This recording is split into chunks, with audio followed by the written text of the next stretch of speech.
Bismillahirrahmanirrahim. Alhamdulillahi Rabbil Alamin. Wassalatu wassalamu ala Rasulillah. Wa ba'd. Assalamualaikum warahmatullahi wabarakatuh. So, ang pag-usapan natin ngayon ang tungkol sa tinatawag na al-ikhtilat o al-khalwa.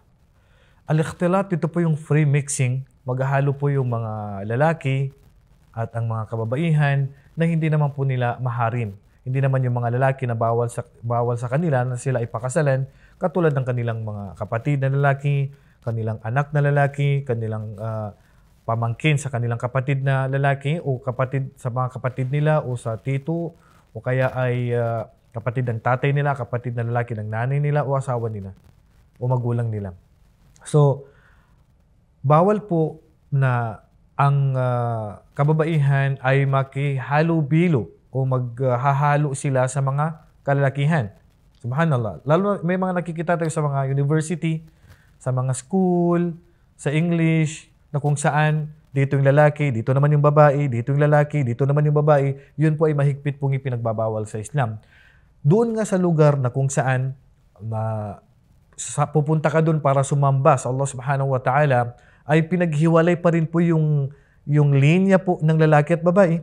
Sabi ng Propeta Muhammad sallallahu alaihi wasallam, khairu sufufir rijali awwaluha wa syarruha akhiruha. Ang pinakamainam na linya ng mga kalalakihan sa pagdarasal ay ang pinakauna nito at ang pinakamasamang linya ay ang ulihan nito.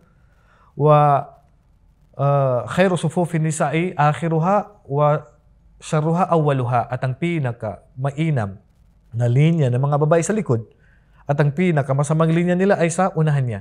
So doon pa lang sa masjid is pinagbawalan na tayong maghalo.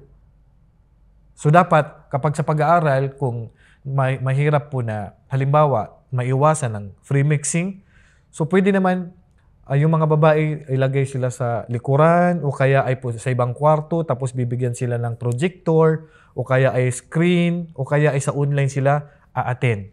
Kaya nga ang Allah subhanahu wa ta'ala kanyang sinabi, wa idha sa'altumuhunna mata'an fas'aluhunna min wara'i hijab. Ang sabi ng Allah subhanahu wa ta'ala, kapag mayroon kayong hihilingin o tatanungin o kailangan sa mga kababaihan, ay hilingin ninyo ito sa likuran ng harang. At huwag tayong titingin sa kanila. So, lalo na pag dalawa lang, yung lalaki at sa kababae lang, which is ito yung khalwa.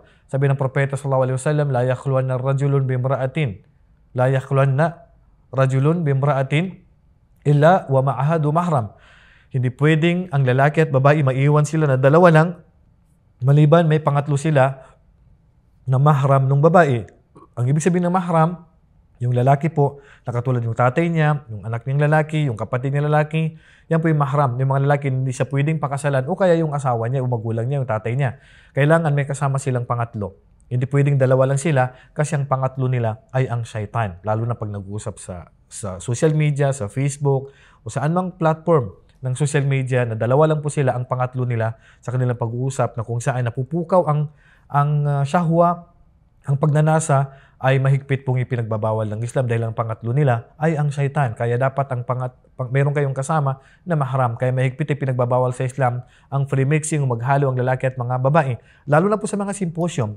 Sa mga symposium, dapat sa mga babae na nag-i-invite ng mga symposium, ang dapat po sa inyo ay ang mga MC dapat ay lalaki. Kasi minsan may mga MC po na ang MC nila ay kababaihan tapos sa mga speaker ay mga ulama, mga kalalakihan, mga asatida, which is mali yun. Dapat ang kababaihan hindi po sila mag-MC kung saan mapupunta siya sa harapan ng kalalakihan at mapupunta pa sa gitna. At nasa likuran niya yung mga guest at makikita ang kanyang likuran at dadaan pa siya sa kanila. At siya pa yung minsan magbibigay pa ng certificate. Ang dapat po sa babae, nasa likod sila ng mga kalalakihan na umatin at hindi sila magkakasama o maghahalo at dapat po ang magbibigay po ng mga certificate ay ang mga kalalakihan at hindi pang kababaihan. So hanggang dito na lamang. Wallahu a'lam. Wa sallallahu ala nabiyyina Muhammad wa ala alihi wa sahbihi ajma'in. Assalamualaikum warahmatullahi wabarakatuh.